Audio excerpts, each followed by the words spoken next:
ሰላም እንዴት ናችሁ? ውድ የዩቲዩብ ታይም ፍሬሽማን ተከታታዮች፣ በዛሬው ቆይታችን የምንመለከተው ዋና ነገር የሚሆነው የሬሜዲያል ተማሪዎች ውጤት እንዴት ይሰላል ወይም እንዴት ይያዛል የሚለውን ነው። እንግዲህ ከዚህ በፊት የነበረው 70% ነበር። አሁን ላይ ግን 100% ሆኗል። እንዴትስ አይነት አጠቃቀም ብትጠቀሙ ውጤት ማምጣት እንደምትችሉ የምንመለከት ይሆናል ማለት ነው። እስከ መጨረሻው ድረስ አብራችሁን ቆዩ። እንግዲህ ከ2018 ዓመተ ምህረት ጀምሮ የነበረውን ነገር ብንመለከት ከ12ኛ ክፍል ብሔራዊ ፈተና ከ50% በታች ያመጡ ተማሪዎች የትምህርት ጉዟቸው በሪሜዲያል ፕሮግራም እንዲከታተሉ ተደርጓል። መደረጉም ይታወቃል። ማለትም ግማሾቹ አብዛኛው ተማሪ ስለወደቀ መንግስት ለማገዝ እንደዛ አድርጎ ነበር ማለት ነው። ታዲያ በዛ ጊዜ በዚህ መሰረት ብዙ ተማሪዎች በሪሜዲያል መልኩ ሲገቡ በሁለት አይነት መልኩ ነበር እንዲገመገሙ ትምህርት ሚኒስቴር ያስቀመጠው። ይህም የሚሆነው ምንድነው 70% ከትምህርት ሚኒስቴር በሚወጣ አጠቃላይ ፈተና እንዲሁም ደግሞ 30% ደግሞ በዩኒቨርሲቲዎቹ ተዘጋጅቶ በሚሰጥ ፈተና አንድ ላይ ተደምሮ ከመቶ ይሆንና ከ50% ተሰልቶ ከዚያ በላይ ያመጡ የፍሬሽማን ተማሪዎች እንዲሆኑ መንግስት አስቀምጦ ነበር ማለት ነው። ስለዚህ የሪሜዲያል አሰላሉ የነበረው 70% እና 30% ከግቢ 70 ከመንግስት አጠቃላይ ከ50 በላይ ማምጣት ነበር ማለት ነው። ታዲያ እንደዚህ ሆኖ ግን በዩኒቨርሲቲው ሲሰጥ የነበረው የ30% ፈተና አሰጣጥ ላይ የተለያዩ ቅሬታዎች ተነስተዋል። የመንግስትና የግል ዩኒቨርሲቲዎችም ደግሞ እንዲሁ ገልጸዋል።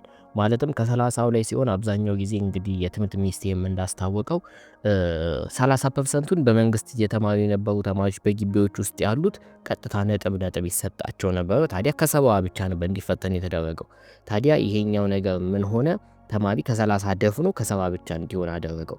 ታዲያ በዚህ ምክንያት ከ2017 ዓመተ ምህረት ጀምሮ የመጡትን የሪሜዲያል ተማሪዎች የሚመዘኑበትን መንገድ የትምህርት ሚኒስቴር ከ100% ውጤት ሙሉ ለሙሉ እኔ ሰጥቼ ወይም ትምህርት ሚኒስቴር አዘጋጅቶ ከ50% በላይ ያመጣ ተማሪ ነው የሚያልፈው ሲል አስታወቀ ማለት ነው። ታዲያ የዩኒቨርሲቲዎችና የግል ኮሌጆች ዋና ድርሻቸው የሚሆነው ተማሪዎችን ማስተማር እንጂ መፈተን ነጥብ መያዝ የሚለው አይደለም ማለት ነው። ታዲያ የቀድሞ አሰራር ምን ይመስላል የሚለውን እንኳን ከተመለከትን ማለት የ30% ዩኒቨርሲቲው ምዘና ሲሰላ የነበረው በሚከተለው መንገድ ነው። አብዛኞቹን ግቢዎች በዛ ሰዓት የነበሩትን ከተመለከታችሁ ከ30% ብቻ ሳይሆን ከመቶ የአንድን ሳብጀክት ነጥብ ይሰሩና ያቺን ከመቶ ነጥብ የተቀመጠችዋን ነገር ወደ 30 ቀይረው ነበር ለተማሪዎቻቸው ውጤት ሲሰጡ የነበር።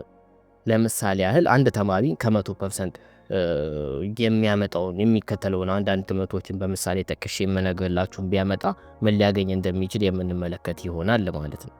ለምሳሌ ማትስን 74 ቢያመጣ፣ ፊዚክስ 68፣ እንግሊዘኛ 76፣ ባዮሎጂ 82 እንዲሁም ደግሞ የኬሚስትሪ ትምህርትን 86 አመጣ እንበል አንድ ተማሪ። ታዲያ እስካሁኑ ድረስ የነገርኳችሁ ነጥቦች 5 ሳብጀክቶች ናቸው። 5ቱ ሳብጀክቶች ወደ 100% ሲቀየሯቸው አማካኙ ሊሆን የሚችለው 77.2% ይመጣል ማለት ነው። ታዲያ ከዛ ይሄኛውን ነጥብ ወደ 30% ተቀይሮ ይቀመጥለታል። የመንግስትና የግል ኮሌጆች በዚህ መንገድ ነበር ስራቸውን ሲሰሩ የነበረው። ታዲያ እስካሁን የነገርኳችሁ ይሄ ልጅ ሂሳብን 74፣ 68፣ 76 እያመጣ ከአምስቱ ትምህርት ተቀይሮ ወደ 30% ሲቀየርለት አጠቃላይ የሱ ነጥብ የሚሆነው 23.16 ነው። ታዲያ ይሄ ልጅ መንግስት ባስቀመጠው መሰረት 30% ተሰርቶ 23.16 ካመጣ ከመንግስት 70% ይቀረዋል። የመንግስቱን 70% ተፈትኖ ግን አጠቃላይ የሚያመጣው ውጤት ተጨምራ ከ50% በላይ ከሆነች ያልፋል ማለት ነው። ስለዚህ አሁን በነገርኳችሁ መሰረት 23% ያለው ልጅ 26፣ 27 ቢያመጣ ዘና ብሎ ያልፋል እንደማለት ነው። ይሄኛው በ2017 እና ከዛ በኋላ የነበሩት አመታቶች ሲሰራበት የነበረው ነገር ነበር። ታዲያ ይሄ ነገር ስላልሆነ ከዚህ በኋላ የነበረው ነገር ተቀይሮ ሙሉ ለሙሉ ማለትም ከ2017 ጀምሮ ዳግማዊ ኢንትራንስ የሚባል መንገድ ነው ብንለው ችግር የለውም። ማለትም ድጋሚ ኢንትራንስን እንድትፈተኑ ነው የሆነው። ከ100% ነው የሚሰጠው። ይህንንም ደግሞ ጥያቄ የሚያወጣው ሙሉ ለሙሉ ትምህርት ሚኒስቴር ነው። ትምህርት ሚኒስቴር ባዘጋጀው መሰረት ፈተና የሚሰጥ ይሆናል። ከዛም ትምህርት ቤት ራሱ ውጤቱን ያሳውቃል ማለት ነው። ታዲያ ውጤቱን አሳውቆ ከ400 ከተፈተናችሁ ከ200 በላይ ወይም 50% ስታመጡ የፍሬሽማን ትምህርታችሁን መከታተል ትችላላችሁ። ታዲያ አነጻጽረን ስንመለከተው ከዚህ በፊት ከነበረው የሪሜዲያል አሰጣጥ አሁን ላይ ያለው የተሻለ ሳይሆን ትንሽ ለተማሪዎች ከበድ የሚል ነው ሊሆን የሚችለው። ይህም ግልጽ የሆነ ነገር ነው። ስለዚህ አሁን ላይ የሚገቡ የሪሚዲያል ተማሪዎች 2015 እና 16 ካሉት የሪሚዲያል ተማሪዎች በላይ ጉልበትና የተለያየ ኢፈርት አውጥተው ነው ነጥብ መስራት የሚችሉት ማለት ነው። ታዲያ ከዚህ በፊት በሰራሁላችሁ ቪዲዮ ሪሚዲያል መግባት የምትችሉ ተማሪዎች ቢያንስ እንኳን ከዚህ በፊት በነበረው አካዳሚክ ላይፋችሁ የምትሞክሩና የተሻለ እውቀት ያላችሁ ነው ስል ሰምታችሁኛል፣ ወይም በሌሎች ቪዲዮዎች ላይ ተመልክተው ነበር። ይህም የሆነው አጠቃላይ ድጋሚ ኢንትራንስ ስለሆነ የተወሰነ ኮንሰፕትና የተወሰነ እውቀት ያለው ልጅ ቢፈተን የተሻለ ውጤት አምጥቶ ቀጥታ ፍሬሽማን መግባት ስለሚችል ማለት ነው።